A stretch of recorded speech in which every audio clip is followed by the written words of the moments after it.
को देश के 8 नए डेस्टिनेशन के साथ जोड़ने के आज के इस कार्यक्रम में दिल्ली में उपस्थित माननीय नागर विमानन मंत्री माननीय श्री ज्योतिरादित्य सिंधिया जी, विभाग के राज्य मंत्री माननीय general doctor VK Singh ji, Ayodhya के लोकप्रिय सांसद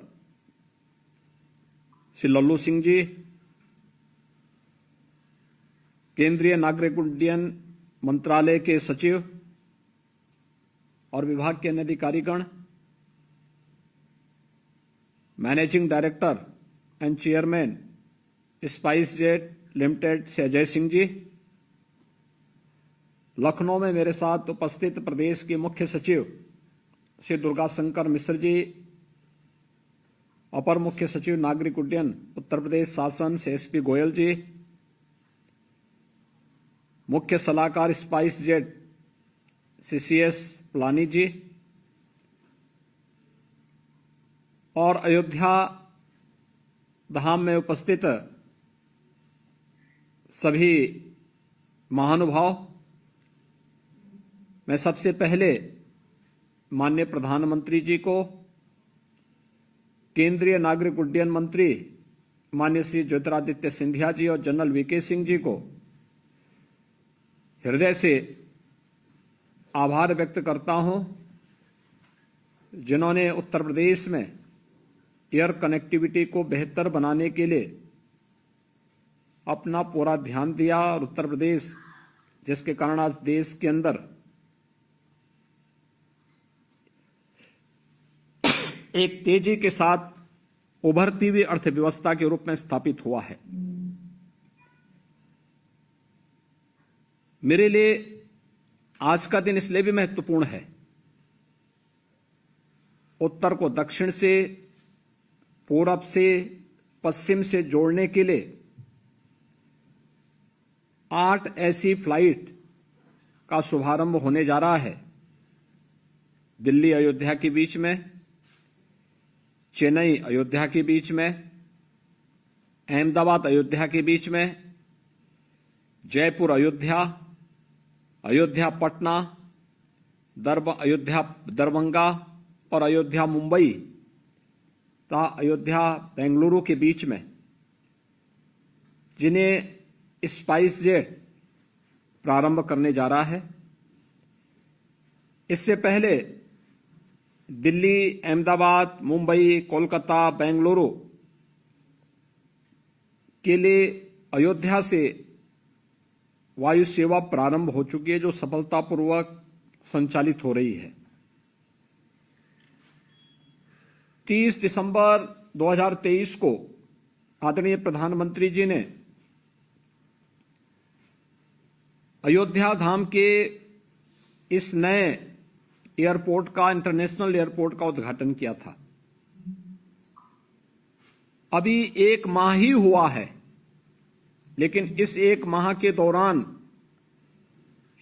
अयोध्या की कनेक्टिविटी देश के इतने महत्वपूर्ण नगरों के साथ होना, यह अयोध्या के बेहतर भविष्य और आने वाले समय में अयोध्या के अंदर टूरिज्म में क्या स्कोप है, इन संभावनाओं की ओर हम सबका ध्यान आकर्षित करता है। अयोध्या देश की आस्था का प्रतीक है। जन भावनाएं अयोध्या के साथ जुड़ी हुई हैं, प्रभु श्री रामलला के साथ जुड़ी हुई हैं। और अयोध्या की इस उपलब्धि के लिए मैं वहां के माननीय सांसद श्री लल्लू सिंह जी को, अयोध्या वासियों को, वहां के सभी माननीय जनप्रतिनिधियों को हृदय से मैं बधाई देता हूं कि उनकी जो एक अभिलाषा थी कि अयोध्या का भी विकास होना चाहिए, आज जो सपना उनका साकार हो रहा है, तो उनको स्वयं भी अंतःकरण से प्रसन्नता की अनुभूति हो रही होगी। वास्तव में अयोध्या इसका हकदार था। लेकिन किन्हीं कारणों से अयोध्या की उपेक्षा हुई। आज से 10 वर्ष पहले कोई सोचता भी नहीं था कि अयोध्या में भी कोई इंटरनेशनल एयरपोर्ट होगा। कोई सोचता भी नहीं था कि अयोध्या की बेहतर एयर कनेक्टिविटी होगी। ये तो बहुत सपना था। और लोग अपनी कथा और वार्ता से ही संतुष्ट हो जाते थे कि मर्यादा पुरुषोत्तम भगवान राम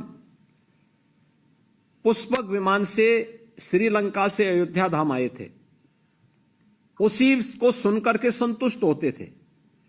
लेकिन यह एक कल्पना थी कि अयोध्या में भी अपना एक इंटरनेशनल एयरपोर्ट होगा। लेकिन आज वह सपना साकार हुआ है। और सचमुच यह किसी सपने को साकार होने, स्वर्णिम रूप से साकार होने का अपने आप में एक उदाहरण है। क्योंकि अयोध्या के बारे में लोगों को कभी सपना ही नहीं था कि भाई वहां अयोध्या में इतना बेहतर 4 लेन की सड़कें होंगी, रेलवे की दोहरीकरण के साथ अत्याधुनिक सुविधाओं से युक्त रेलवे स्टेशन होगा, और 5 सदी पूर्व जो एक कलंक अयोध्या पे लगाने का प्रयास हुआ था, उससे मुक्त होकर के प्रभु राम के भव्य मंदिर में रामलला फिर से विराजमान होंगे। इस सपने को साकार होते हुए देख करके आज पूरी दुनिया प्रफुल्लित है। 22 जनवरी का कार्यक्रम केवल एक कार्यक्रम मात्र नहीं है। प्रभु तो सर्वव्यापी हैं, लेकिन ये वास्तव में भारत के गौरव की पुनर्प्रतिष्ठा का कार्यक्रम संपन्न हुआ है। भारत के हर नागरिक के चेहरे पर जो तेज है, जो उत्साह है, जो उमंग है, वह एक नए भारत की तस्वीर को प्रस्तुत करता है जो 2047 तक भारत को दुनिया के एक विकसित देश के रूप में स्थापित करने के प्रधानमंत्री जी के संकल्प को पूरा करेगा। और मेरे लिए आस्था के साथ साथ उत्तर प्रदेश के अंदर एक ऐसे उत्तर प्रदेश को देश की आबादी के ग्रोथ इंजन के रूप में अपनी भूमिका का निर्वहन कर पाए, उस देश से अयोध्या का विकास बहुत महत्वपूर्ण है। मैंने देखा है पिछले 10 दिन के अंदर अयोध्या में 25 लाख से अधिक श्रद्धालुओं ने अब तक प्रभु रामलला के दर्शन किए हैं। एक अद्भुत स्थिति है, अलौकिक है, लोगों के लिए कौतूहल और आश्चर्य का विषय बना हुआ है। और यह तब है जब अभी तक सरकार ने बहुत सारी चीजों को रोक करके वहां पर हम लोग श्रद्धालुओं को आने दे रहे हैं, जिससे कहीं भी कोई दिक्कत न हो। तो प्रधानमंत्री जी का विजन था कि वहां का इंफ्रास्ट्रक्चर आज इस लायक है कि हम एक साथ अयोध्या धाम में 50 से लेकर के 1 करोड़ तक पर्यटक और श्रद्धालुओं को समाहित करने की सामर्थ्य वहां पे आज अयोध्या रखती है। और हम लोग रामनवमी को इसी प्लान को बना करके चल भी रहे हैं। लेकिन एयर कनेक्टिविटी में जो बेहतर कदम उठाया गया है, सचमुच यह प्रधानमंत्री जी के विजन को माननीय श्री ज्योतिरादित्य सिंधिया जी ने, जनरल वीके सिंह जी ने जमीनी धरातल पर उतारने का कार्य किया है। आज उसकी परिणति है कि अयोध्या में तेजी के साथ वायु सेवा का विकास हुआ है और 5 जगहों पर पहले से ही जुड़ी हुई थी, लेकिन आज 8 नई वायु सेवा को प्रारंभ करने का जो कार्य प्रारंभ हो रहा है, जिसमें 7 आज सेवाएं आज होंगी, 1 कल से शुरू होंगी। मैं इसके लिए स्पाइस जेट के चेयरमैन एंड सीएमडी से अजय सिंह जी को विशेष रूप से हृदय से धन्यवाद दूंगा कि उन्होंने अयोध्या को इतनी प्राथमिकता दी है।